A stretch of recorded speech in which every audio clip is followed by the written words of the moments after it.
प्रश्नटी है आस कथबार्ता हेबा। प्रश्न क सरोजिनी नायडू पिलादिने कौन करने को अधिक भल पाउथिले। उत्तरटी है सरोजिनी नायडू पिलादिने कविता लिखिबे को भारी भल पाउथिले। से एकुटिया बसी मने मने गुणुगुणाई खातारे मनर भावना को लेखिबा को भल पाउथिले ओ बाहरे बुली बुली सुंदर सुंदर फूल चढ़ई गछलता सबुको अनेई भाविबा को भल पाउथिले। प्रश्न ख सरोजिनी काहाकू विवाह करथिले। उत्तरटी है सरोजिनी हैदराबादर जड़े डाक्तर गोविंद राजुलु नायडू को विवाह करथिले। प्रश्न ग कविता लिखिबा सहित सरोजिनींकर आउ केउ विषय रे दक्षता थिला। उत्तरटी है कविता लिखिबा सहित सरोजिनींकर भल वक्तृता देबा राजनीति क्षेत्र रे एवं इंग्राजी भाषा रे खूब दक्षता थिला। प्रश्न घ सरोजिनींकर कविता और वक्तृता काहाकू अनुप्राणित करुथिला। उत्तरटी है सरोजिनींकर कविता और वक्तृता से समय स्वाधीनता संग्रामी तथा जवाहरलाल नेहरू और सुभाष चंद्र बोस भली युव स्वाधीनता संग्रामी मानकू अनुप्राणित करुथिला। प्रश्न उ केउ मसीहारे सरोजिनींकर मृत्यु होइथिला। उत्तरटी है 1949 मसीहा मार्च 2 तारिख रे सरोजिनींकर मृत्यु होइथिला। प्रश्न 2 आस उत्तर लेखिबा।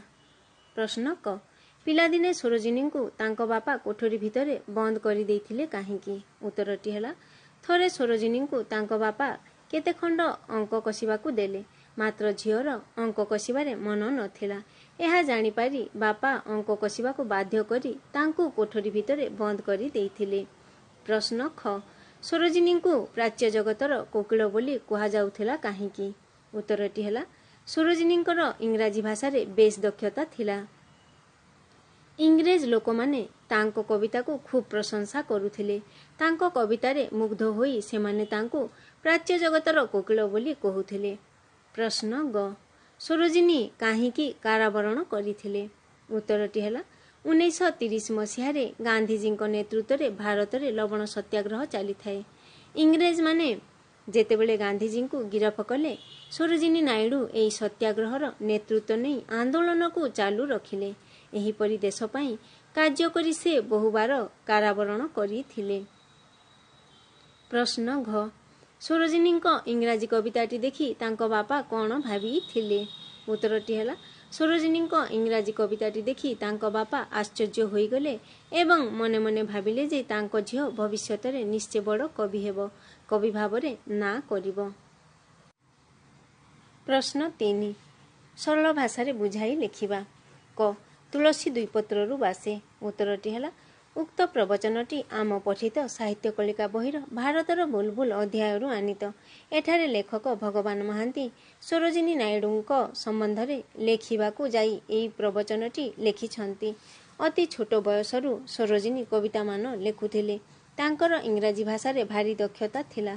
से सुंदर सुंदर इंग्राजी कविता लेखिबा सहित भल वक्तृता मध्य देई पारुथिले। 12 वर्ष बयसरे से मैट्रिक परीक्षा देई प्रथम श्रेणी रे प्रथम स्थान अधिकार करिथिले। एइथिरु से जे भविष्यत रे जणे बड़ मनीष हेबे बड़ कविटीए हेबे ताहा जणा पड़िथिला। तुलसी गछरे दुई पत्र होइथिबा अवस्था रे सेही पत्रर बासनारु ताहा तुलसी गछ बोली जणा पड़ी थाए। सेहीपरि सरोजिनींक कार्यकलाप ओ गुणरु से जे भविष्यत रे जणे बड़ मनीष हेबे ताहा जणा पड़ी जाइथिला। ख से थिले प्राच्य जगतर कोकिल। उक्त गद्यांशटी भगवान महांतींक लिखित भारतर बुलबुल पाठरीरु आनीत। एठारे इंग्रेज माने सरोजिनी नायडू को प्राच्य जगतर कोकिल आख्या देवा विषय रे वर्णना करा जाइछि। कोकिल अर्थात कोइलीर स्वर अत्यंत मनमुग्धकर और सुमधुर अटे। प्रत्येक लोकंकु ताहार सुकोमल कंठस्वर आकर्षित करिथाए। सरोजिनींकर इंग्राजी भाषा रे बेस दक्षता थिला। से इंग्राजी भाषा रे सुंदर सुंदर कविता लेखिबा सहित ताहाकु सुमधुर स्वर रे गान मध्य करि पारुथिले। तांको कविता को इंग्रेज लोक माने पढ़ी आनंदित हेउथिले एवं तांकु भारी प्रशंसा मध्य करुथिले। से थिले प्राच्य जगतर झियो तेणु इंग्रेज माने तांको प्राच्य जगतर कोकिल बोली कहुथिले। ଗ ସେ ପ୍ରକୃତରେ ଥିଲେ ହୀରାଟିଏ। ଉକ୍ତ ଗଦ୍ୟାଂଶଟି ଆମ ପଠିତ ସାହିତ୍ୟ କଳିକା ବହିର ଭାରତର ବୁଲବୁଲ ପାଠଟିରୁ ଆନିତ। ଏଠାରେ ଲେଖକ ଭଗବାନ ମହାନ୍ତି ସରୋଜିନୀ ନାଇଡୁଙ୍କୁ ହୀରା ସହିତ ତୁଳନା କରିଛନ୍ତି। ସରୋଜିନୀ ନାଇଡୁ ନିଜର ଅସାଧାରଣ ବ୍ୟକ୍ତିତ୍ୱ ଦ୍ୱାରା ସମସ୍ତଙ୍କର ପ୍ରିୟ ହୋଇପାରିଥିଲେ। ତାଙ୍କର ବ୍ୟକ୍ତିତ୍ୱ ସମଗ୍ର ପୃଥିବୀକୁ ମୁଗ୍ଧ କରିପାରିଥିଲା। ସେ ଥିଲେ ଜଣେ ଲୋକପ୍ରିୟ ନେତ୍ରୀ। ଇଂରାଜୀ ଭାଷାରେ ତାଙ୍କର ବେଶ୍ ଦକ୍ଷତା ଥିଲା। ସେ ଭଲ ଇଂରାଜୀ କବିତା ଲେଖିବା ସହ ଭଲ ବକ୍ତୃତା ମଧ୍ୟ ଦେଇପାରୁଥିଲେ। ଖାଲି ସେତିକି ନୁହେଁ, ସେ ଭଲ ପାଠ ପଢ଼ିବା ସହ ରାଜନୀତି କ୍ଷେତ୍ରରେ ମଧ୍ୟ ନିଜର ଦକ୍ଷତା ଦେଖାଇ ପାରିଥିଲେ। ଲବଣ ସତ୍ୟାଗ୍ରହରେ ଗାନ୍ଧିଜୀ ଗିରଫ ହେବା ପରେ ସେ ତାହାର ନେତୃତ୍ୱ ନେଇଥିଲେ। ଦେଶ ପାଇଁ ସେ ବହୁବାର କାରାବରଣ ମଧ୍ୟ କରିଥିଲେ। ସେ ଉତ୍ତରପ୍ରଦେଶର ରାଜ୍ୟପାଳ ଭାବେ ନିଜର କର୍ତ୍ତବ୍ୟ ସୁଚାରୁ ରୂପେ ସମ୍ପାଦନ କରିଥିଲେ। ହୀରା ଯେପରି ଅମଳିନ, ଉଜ୍ଜ୍ୱଳ ଏବଂ ଯେଉଁ ସ୍ଥାନରେ ଥିଲେ ବି ସର୍ବଦା ଝଟକୁଥାଏ ଏବଂ ନିଜର ଉପସ୍ଥିତିକୁ ଜାହିର କରିଥାଏ, ସେହିପରି ପ୍ରତ୍ୟେକ କ୍ଷେତ୍ରରେ ସରୋଜିନୀ ନିଜର ପ୍ରତିଭାର ପରିଚୟ ଦେଇ ହୀରା ପରି ଝଟକି ଉଠିଥିଲେ। ତେଣୁ ଲେଖକ ତାଙ୍କୁ ହୀରା ସହ ତୁଳନା କରି ଲେଖିଛନ୍ତି, ସେ ପ୍ରକୃତରେ ଥିଲେ ହୀରାଟିଏ। ପ୍ରଶ୍ନ 4 ଆସ ତଳେ ଥିବା ଶବ୍ଦଗୁଡ଼ିକୁ ଲଗାଇ ବାକ୍ୟ ଗଠନ କରିବା। ଉତ୍ସାହ। ଶିକ୍ଷାର୍ଥୀଙ୍କୁ ଉତ୍ସାହ ପ୍ରଦାନ କରିବା ଶିକ୍ଷକଙ୍କ କର୍ତ୍ତବ୍ୟ ଅଟେ। ସ୍ମୃତି। ମୁଁ ମୋ ବାପାଙ୍କ ସ୍ମୃତିରେ ଏକ ସୁନ୍ଦର କବିତା ରଚନା କରିଛି। ପ୍ରତିଭା। ସରୋଜିନୀଙ୍କ ପ୍ରତିଭା ଅମ୍ଳାନ ଅଟେ। ଅମଳିନ। ସରୋଜିନୀ ନାଇଡୁ ଅମଳିନ ପ୍ରତିଭାର ଅଧିକାରୀ ଥିଲେ। କର୍ତ୍ତବ୍ୟ। ସମସ୍ତେ ନିଜର କର୍ତ୍ତବ୍ୟ କରିବା ଉଚିତ। ପ୍ରଶ୍ନ 5 ଦକ୍ଷରୁ ଯେପରି ଦକ୍ଷତା ହୁଏ, ସେହିପରି ତଳ ଶବ୍ଦଗୁଡ଼ିକର ନୂଆ ରୂପ କ'ଣ ହେବ ତା ପାଖରେ ଲେଖିବା।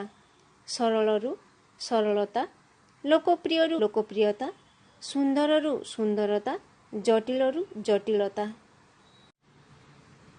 ପ୍ରଶ୍ନ 6 ସରୋଜିନୀ ଜଣେ ଝିଅର ନାମକୁ ବୁଝାଉଛି। ଭାରତ ଏକ ଦେଶର ନାମକୁ ବୁଝାଉଛି। ସେହିପରି ଆଉ 5 ଗୋଟି ନାମ ଏ ପାଠରୁ ଖୋଜି ତଳେ ଦିଆଯାଇଥିବା କୋଠରୀମାନଙ୍କରେ ଲେଖିବା।